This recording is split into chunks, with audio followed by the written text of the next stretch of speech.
Hi, hola.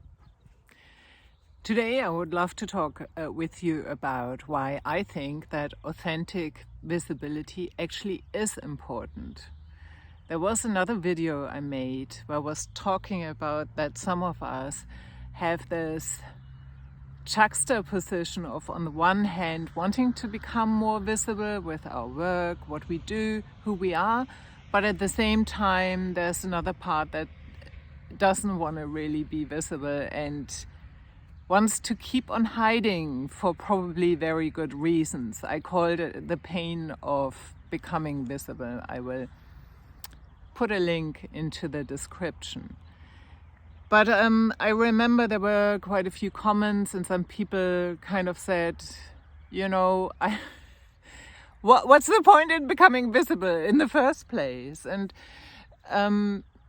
so I was thinking on it, and some of us have been growing up in a way where maybe it was a narcissistic parent or a narcissistic family system, or later we were in a toxic relationship. But what I want to hint at is this being the mirror for someone else's feelings and needs and wants. And my experience is that often we become very, very good at picking up someone else's feelings when they are in a bad mood or getting sucked into someone else's world. And the more that happens, the more we lose ourselves at the very same time. So I feel like that we get lost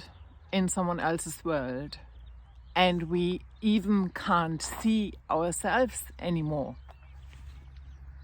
And in my experience, one of the ways to see ourselves again in our own world is to find a way to express ourselves and to share that with other people. It's one thing to create, for example, art, but it's another thing to actually share it with others and to have a witness, which I do believe is important, to your expression in a way. And the more we do that, even though it is maybe scary, maybe and it might be painful or whatever it is, the more we do that, at least in my experience, we start by expressing ourselves and allowing ourselves to have a witness.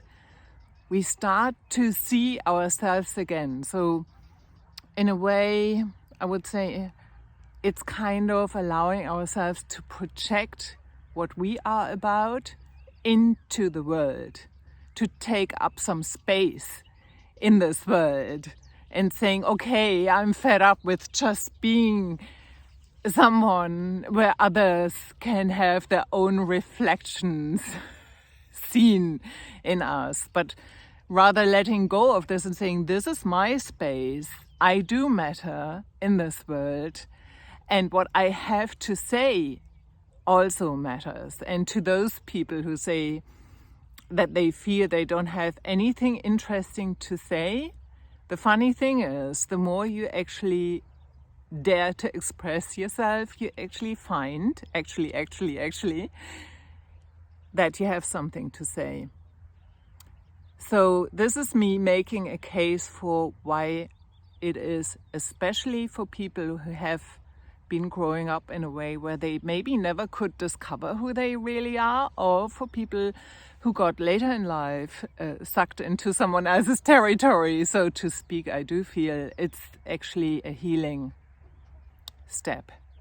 It's not just about creating more possibilities for ourselves so that, as artists, for example, to share our work, but it's also a healing step to say, this is me right now and this is what I'm sharing. And by doing that, I not only become visible to others, but I also become visible to myself at the same time. And I think even though that's a tough journey, it's worthwhile taking.